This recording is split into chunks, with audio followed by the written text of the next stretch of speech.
ओम श्री सूर्याय नमः। ओम नमः शिवाय। भगवान सूर्य देव की कृपा से आप सभी भक्तों का जीवन सुख समृद्धि और धन्य धान से परिपूर्ण रहे। प्रिय भक्तों, आज रविवार के दिन आप श्रवण करेंगे रविवार व्रत की प्राचीन कथा। एक राजा था, उसके पास सिपाही, घोड़े, दास दासियां, धन दौलत सब कुछ था, सिर्फ उन्हें संतान नहीं थी। इसी कारण राजा और रानी बहुत ही दुखी रहा करते थे। संतान प्राप्ति के लिए उन्होंने हर तरह का दान धर्म, धार्मिक अनुष्ठान, जप, मंत्र, व्रत, पूजा पाठ सब कुछ किया, लेकिन इसका कोई लाभ नहीं हुआ। जब राजा रानी दोनों ही बुढ़ापे की ओर बढ़ने लगे तो क्या होता है कि दोनों गहन सोच में पड़ गए कि अब इतने बड़े राज्य का क्या होगा, कौन बनेगा इस राज्य का वारिस, कौन प्रजा की जिम्मेदारियों को उठाएगा। राजा रानी दिन रात इसी चिंता में घुलने लगे। उन्हें खाने पीने की कोई भी सुध नहीं रहती थी। एक दिन सुबह राजा के दरबार में एक साधु आता है तो दासी रानी को यह सब बताती है। तब रानी दासी से कहती है, हे दासी, यह मेरा अंतिम दान धर्म है, इसके बाद मैं अपने हाथों से कोई दान धर्म नहीं करूंगी। रानी चावल से भरा हुआ सोने का कटोरा हाथ में लिए बाहर आई और साधु की झोली में भिक्षा डालने आगे बढ़ती है तो उसके चेहरे पर छाई उदासी साधु की दृष्टि में आ गई। वह उनसे पूछता है, हे रानी, क्या हुआ, आप इतना उदास क्यों हैं?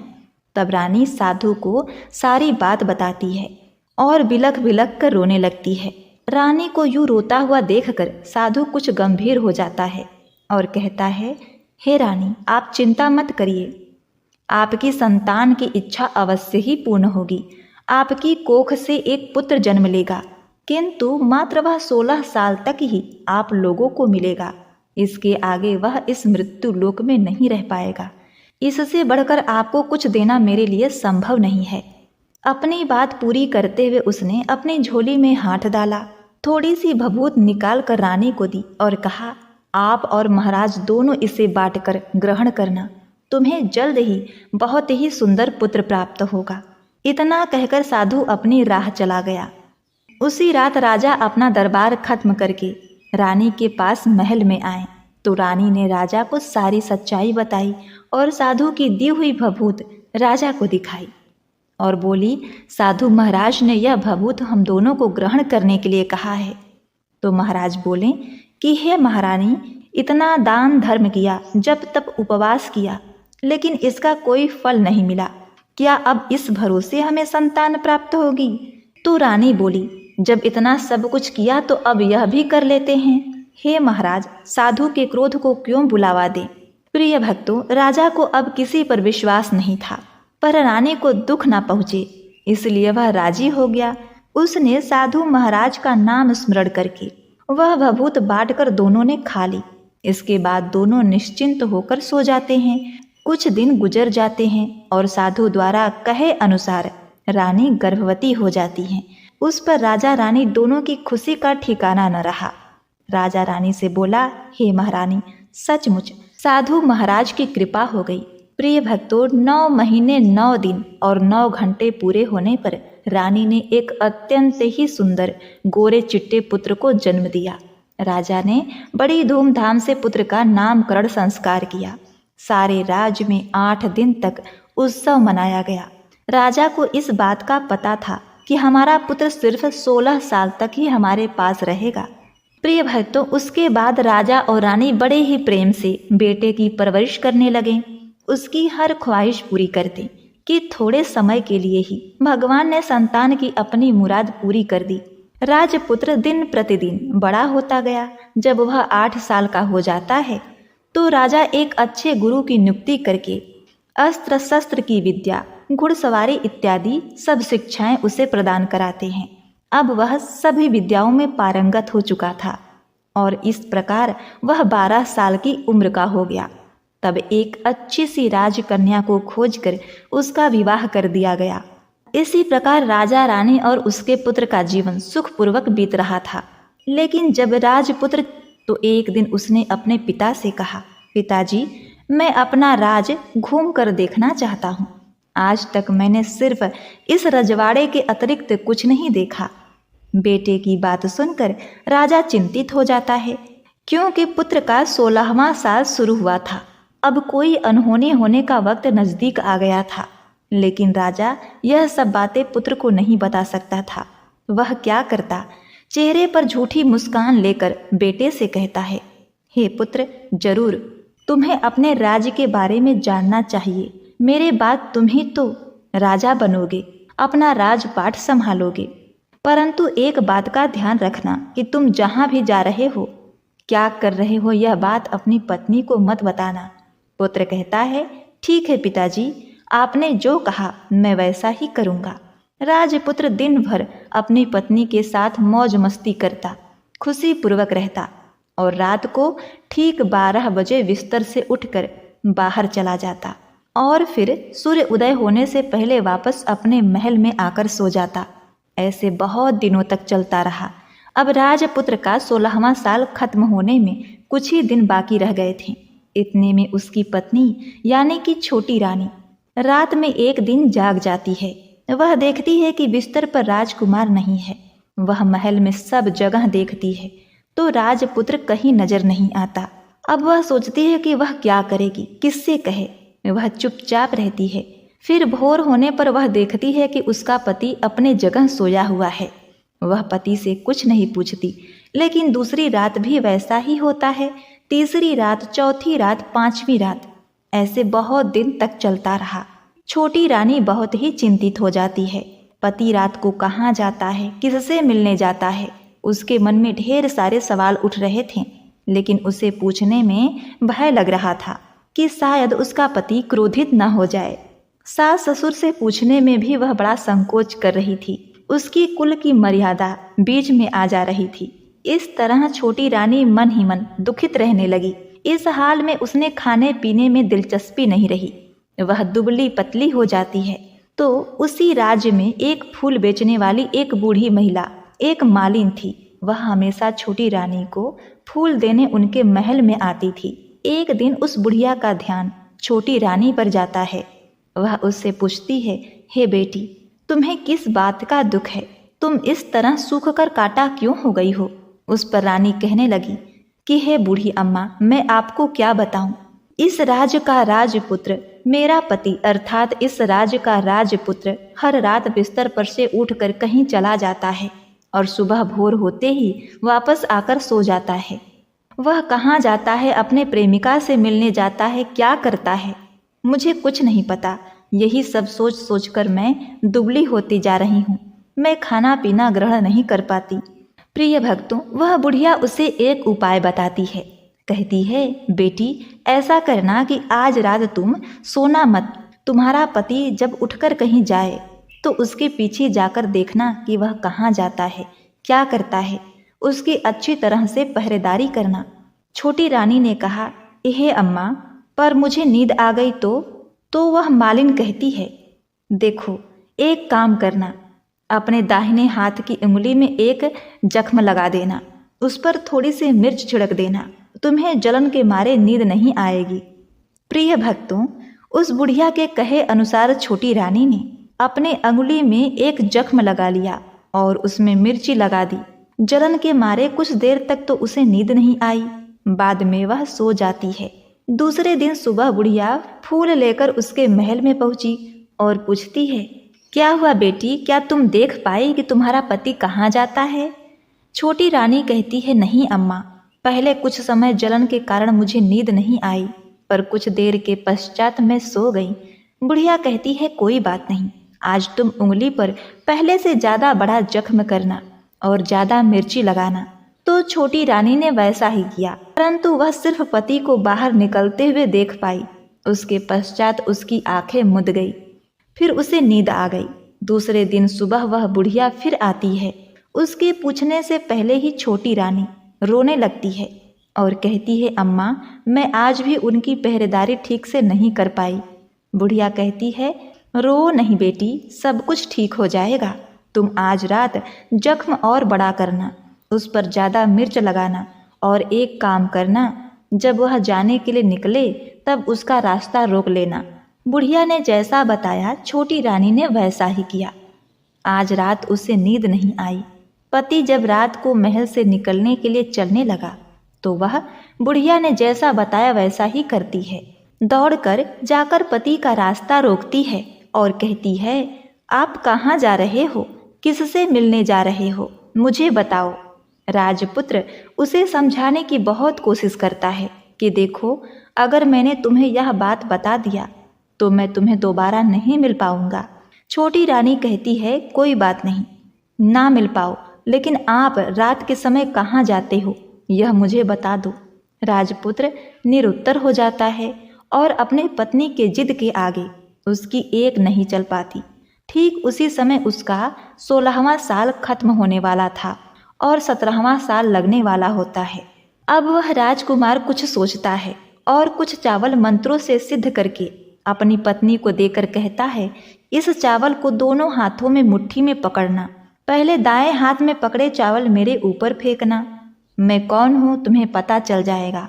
बाद में बाएं हाथ में पकड़े चावल मेरे ऊपर फेंकना, मैं जैसा था तुम्हें वैसा मिल जाऊंगा। लेकिन यदि तुम बाएं हाथ के चावल मेरे ऊपर फेंकना भूल गई तो मैं तुम्हें कभी नहीं मिल पाऊंगा।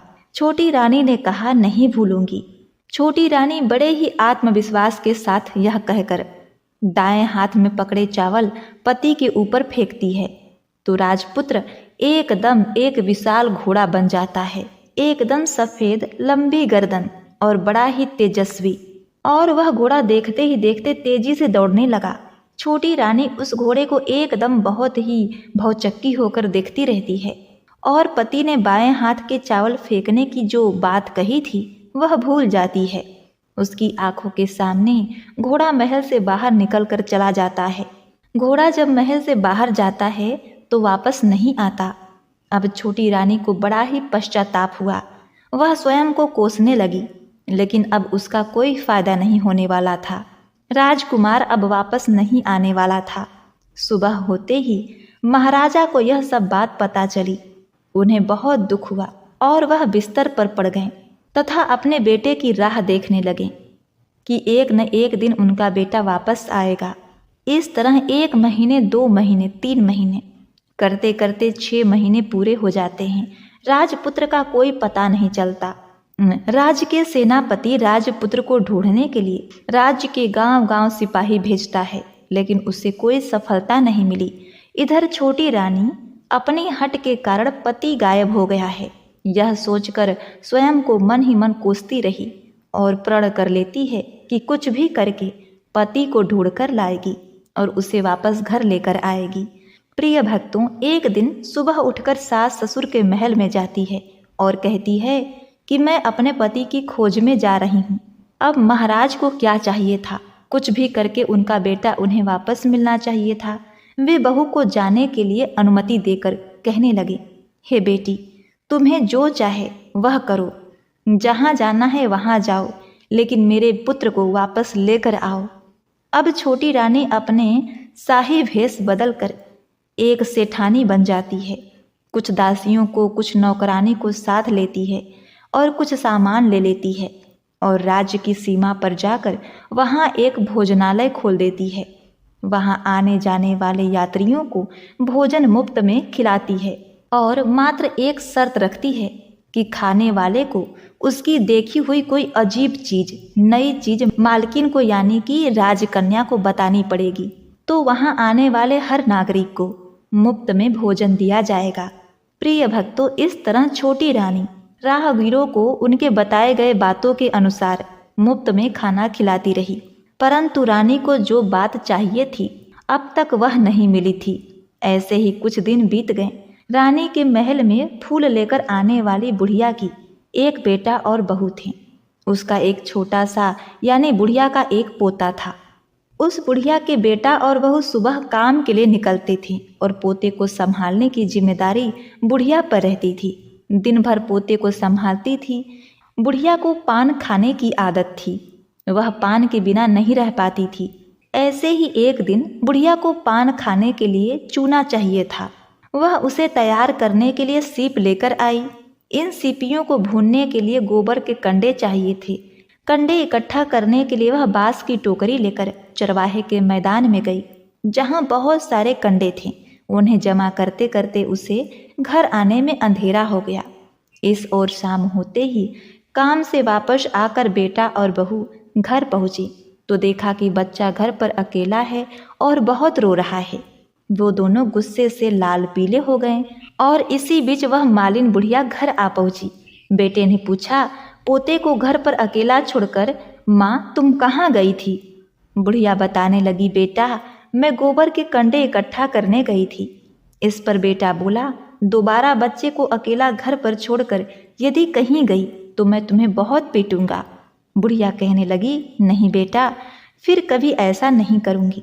लेकिन दूसरे ही दिन बुढ़िया यह बात भूल गई और चरवाहे के मैदान पर कंडे इकट्ठा करने चली गई।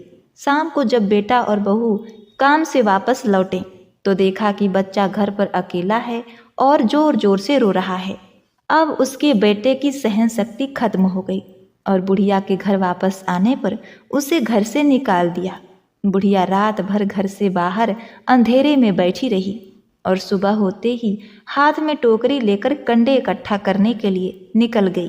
प्रिय भक्तों, उस दिन उस पर कंडे इकट्ठा करने का मानो पागलपन सवार हो गया था।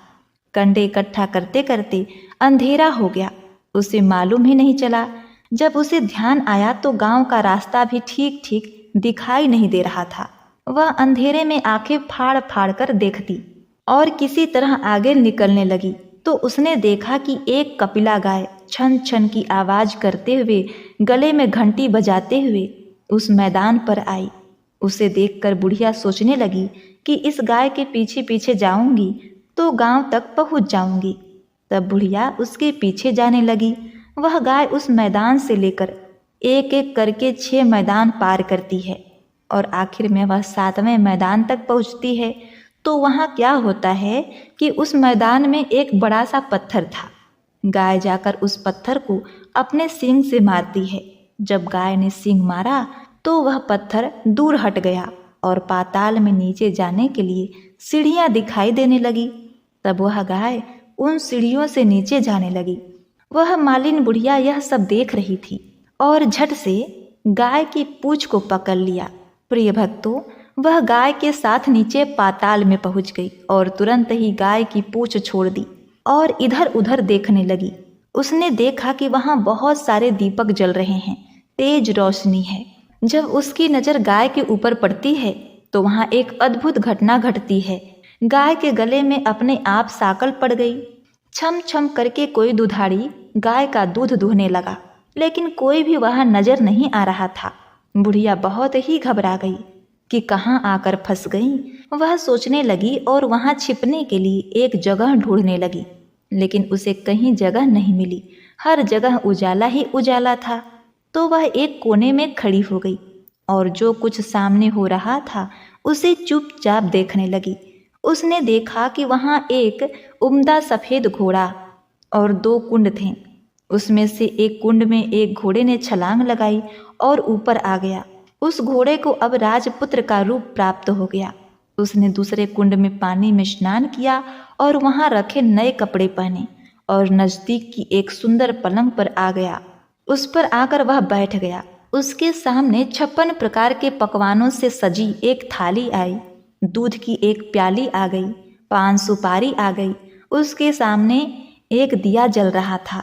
राजपुत्र ने खाना खाया, पानी पिया, 5 सुपारी खाई और बिस्तर पर लेटने से पहले सूर्य भगवान का स्मरण करके सामने जलते हुए दिए से पूछा, हे दीपंकर, मेरे माता पिता क्या कर रहे हैं? दिया बताने लगा, बेटे के शोक में डूबे हैं। उसने कहा कि राज्य कौन संभाल रहा है? तो उसने बोला कि राजमंत्री संभाल रहा है। उसने पूछा कि मेरी पत्नी क्या करती है? तो दिया बोला कि उसने चौराहे पर भोजनालय शुरू किया है और आते जाते लोगों से नई खबर के बारे में पूछती है। दिए के इतना कहते ही राजपुत्र कहने लगा, ठीक है। उसके बाद वह सो गया। बुढ़िया कोने में खड़ी हुई सब कुछ देख रही थी। ऐसी अद्भुत घटना उसने जीवन में पहली बार देखी थी। उसे अंदर ही अंदर बहुत ही कुलबुलाहट होने लगी। वह अपनी भूख प्यास भूल गई कि आगे क्या होगा।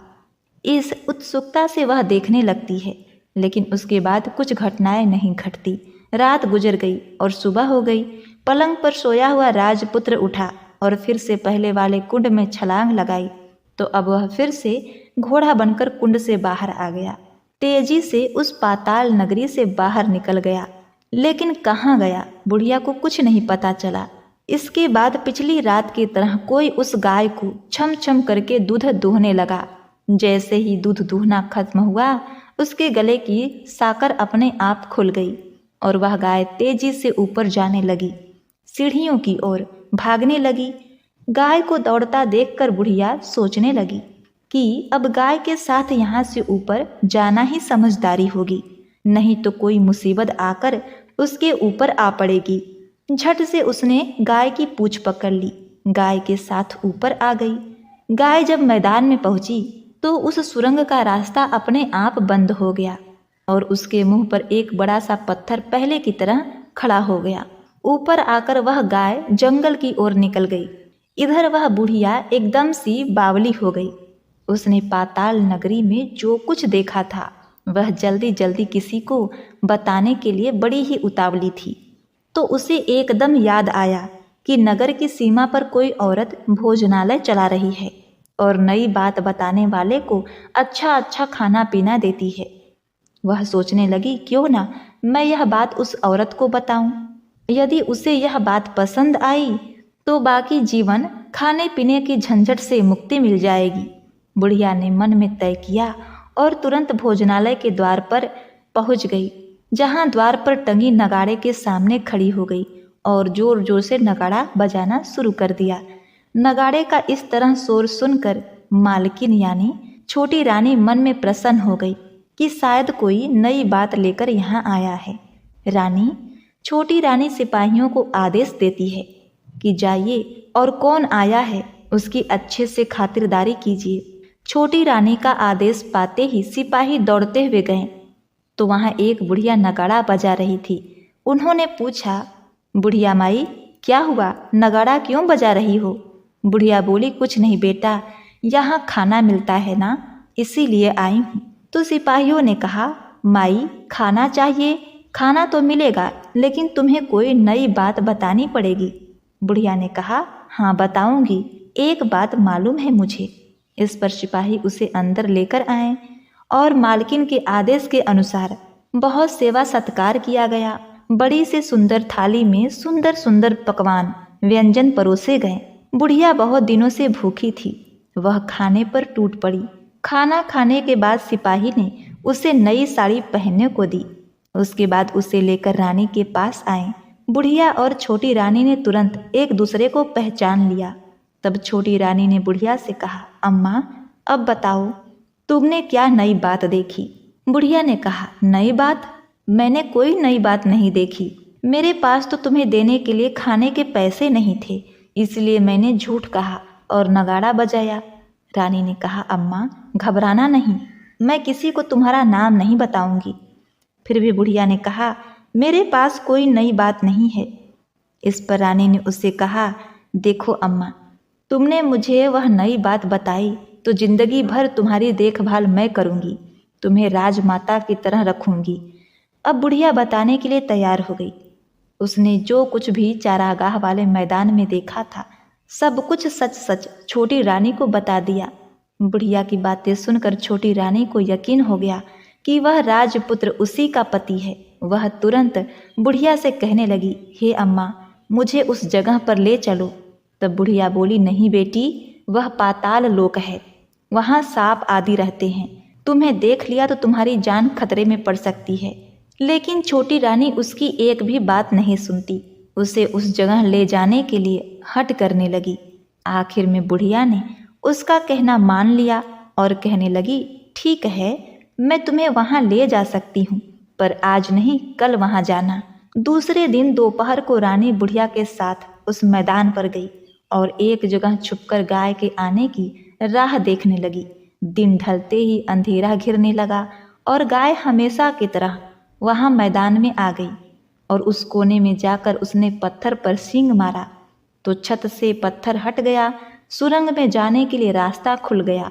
गाय उस रास्ते से नीचे उतरने लगी तो बुढ़िया छोटी रानी से कहने लगी कि हे बेटी आगे बढ़ो, हम गाय की पूंछ पकड़कर नीचे उतरेंगे। तो दोनों गाय की पूंछ पकड़कर नीचे उतर गए। बुढ़िया पहले जिस कोने में छिपी थी उसी कोने में छिप गई। अब नीचे सब कुछ पहले जैसा घटित हो रहा था। गाय के गले में अपने आप साकल पड़ गई। कोई अदृश्य रूप से उसका दूध दूहने लगा। एक सफेद घोड़ा आकर एक कुंड में छलांग लगाई तो राजपुत्र के रूप में ऊपर आया। वह राजपुत्र दूसरे कुंड में नहाने लगा। बाद में उसके सामने खाने की थाली आई, दूध की प्याली आई और पान का बीड़ा आ गया। राजपुत्र सब ग्रहण करके सोने के लिए पलंग पर चला गया। सोने से पहले सूर्यदेव का स्मरण करके वह दिए से पूछने लगा, दीपंकर मेरे माता पिता क्या कर रहे हैं? तो दिया कुछ जवाब नहीं देता, बल्कि वह बुझने लगता है। तब राजपुत्र को कुछ घटित हुआ है इसका संदेह हो गया। वह उदास हो गया और जो कुछ हुआ है हो जाने दो, ऐसा सोचकर वह बिस्तर पर लेट गया। अब रानी का संयम टूट गया। वह दौड़कर अपने पति के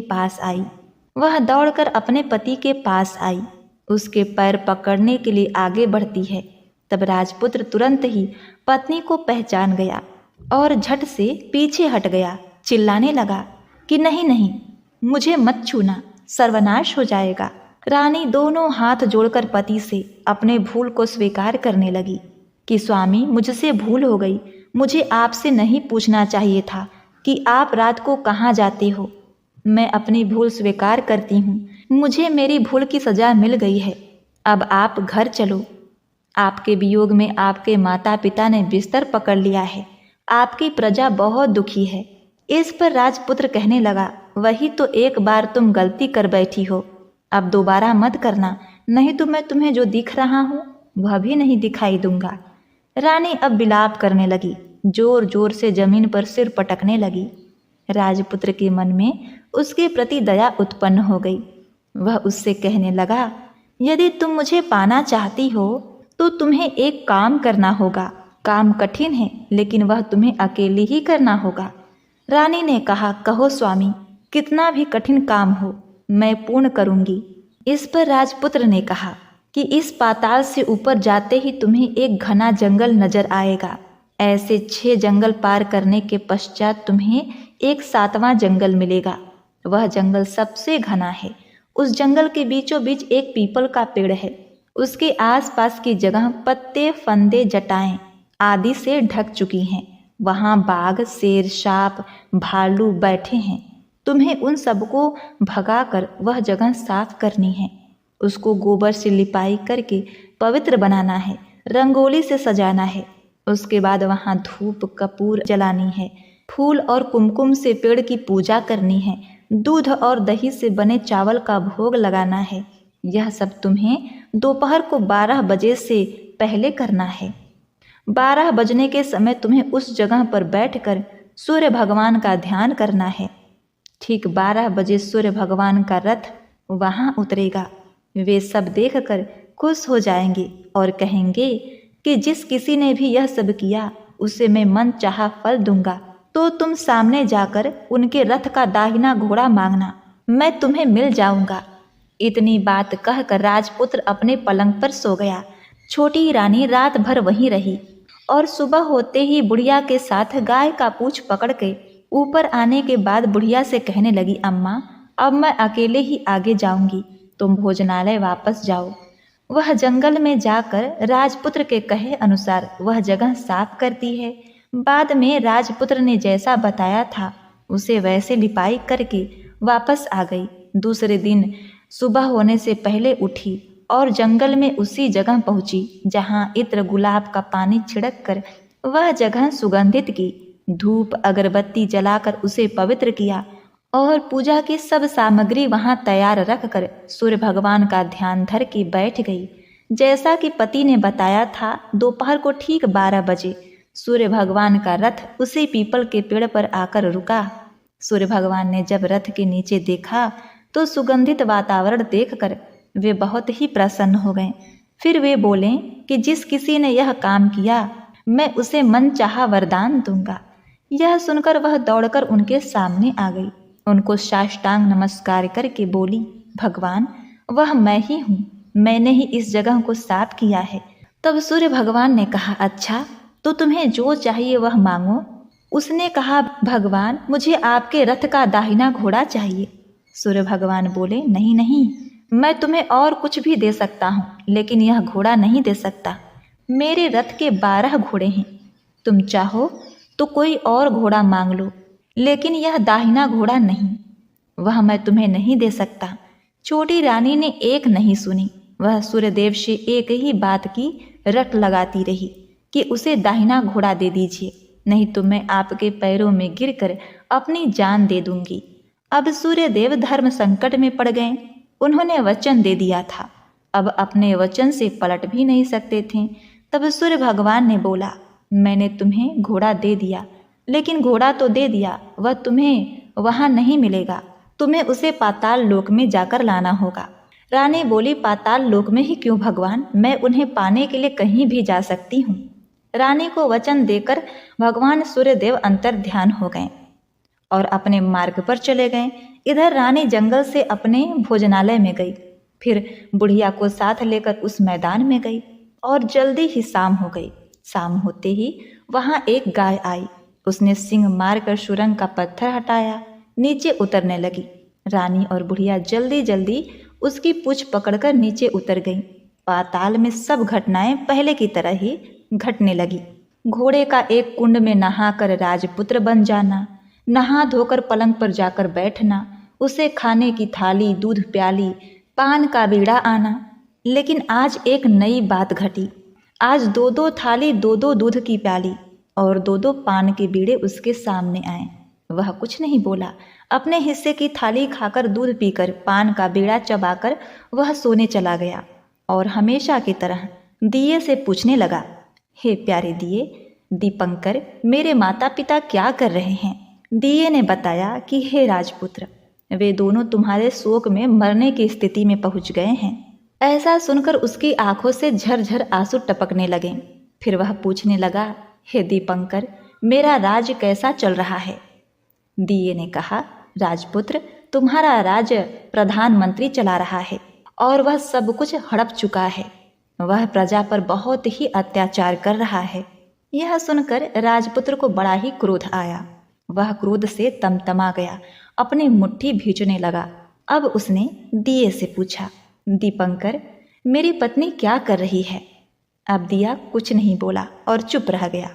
तब फिर छोटी रानी का संयम जवाब दे गया, दौड़कर पति के गले लग गई और फिर अपने पति राजपुत्र से फूट फूट कर रोने लगी और कहने लगी, हे स्वामी, अब आप हमें वचन दीजिए कि आप फिर से घोड़ा तो नहीं बनेंगे। तो उसने अपने पत्नी को वचन दिया कि हे प्रिय, मैं दोबारा घोड़ा नहीं बनूंगा। तुमने जो इतने सारे कष्ट उठाए, मुझे पाने के लिए सूर्यदेव से तुमने सौदा किया और तुमने मुझे घोड़े के जन्म से मुक्ति दिलाई है।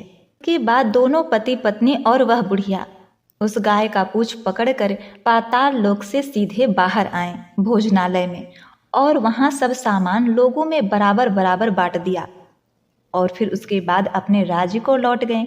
राजपुत्र वापस आता है और उसके तेवर देखकर जो प्रधानमंत्री होता है घबरा जाता है।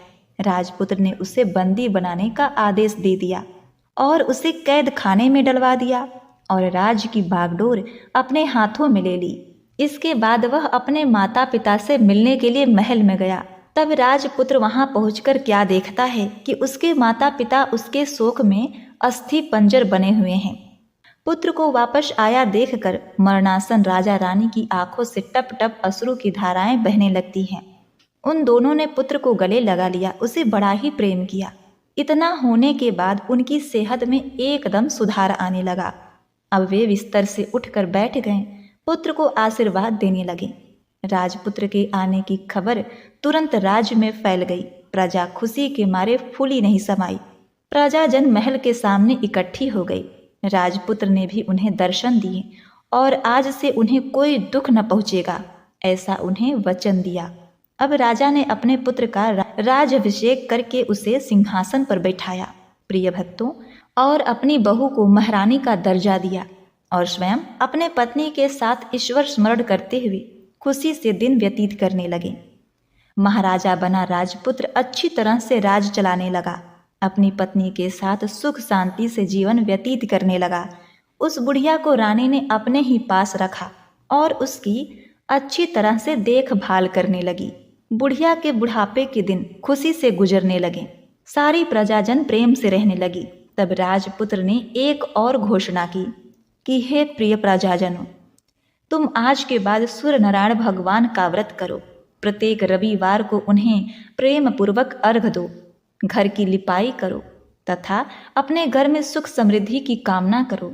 इससे तुम्हारे घर में धन धान तो आएगा ही, साथ में तुम सब रोग मुक्त रहोगे। सूर्य भगवान की यह रविवार व्रत कथा संपूर्ण हुई। तो बोलिए सूर्य नारायण भगवान की जय हो।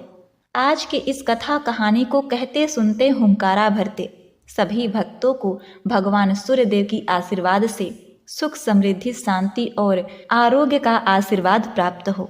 ओम सूर्य देवाय नमः। ओम जय कश्यप नंदन, ओम जय अदिति नंदन, त्रिभुवन निमित निकंदन, भक्त हृदय चंदन। ओम जय कश्यप नंदन, सप्त अश्वरथ राजित एक चक्रधारी, दुखहारी सुखकारी मानस मलहारी। ओम जय कश्यप नंदन, सुर मुनि भूसुर वंदित विमल भवशाली, अघदल दलन दिवाकर दिव्य किरण माली। ओम जय कश्यप नंदन, सकल सुकर्म प्रसविता सविता सुखकारी, विश्व विमोचन मोचन भव बंधन हारी। ओम जय कश्यप नंदन, कमल समूह विकासक नासक त्रयतापा, सेवक सहज हर अति मनसिज संतापा। ओम जय कश्यप नंदन, नेत्र व्याधि हर सुरवर भूपीड़ा हारी, दृष्टि विमोचन संतत परहित व्रत धारी। ओम जय कश्यप नंदन, सूर्य देव करुणा कर अब करुणा कीजय, हर अज्ञान मोह सब तत्व ज्ञान दीजय। ओम जय कश्यप नंदन, ओम जय अदिति नंदन, त्रिभुवन निमित निकंदन, भक्त हृदय चंदन। ओम जय कश्यप नंदन। ओम नमो सूर्य देवाय नमः। बोलिए सूर्य भगवान की जय। ओम नमो भगवते वासुदेवाय नमः। हरे कृष्ण। प्रिय भक्तों, उम्मीद करती हूँ आज की यह कथा आपको अत्यंत ही पसंद आई होगी। यदि आपको हमारे द्वारा सुनाई गई कथाएं पसंद आती हैं तो आप इसे अपने प्रियजनों में शेयर कीजिए और वीडियो को लाइक करके चैनल को सब्सक्राइब कर दीजिए। और हाँ, पास में बने बेल बटन को भी अवश्य दबाइएगा ताकि हमारे आने वाले प्रत्येक नए वीडियो की जानकारी आप तक सबसे पहले पहुंच सके और आप उसमें बताई गई कथा कहानी और जानकारी का लाभ उठा सके। आपका जीवन सदा सुखी संपन्न एवं मंगलमय हो, इसी कामना के साथ आपसे विदा लेते हैं। मिलते हैं नेक्स्ट वीडियो में। तब तक के लिए नमस्कार।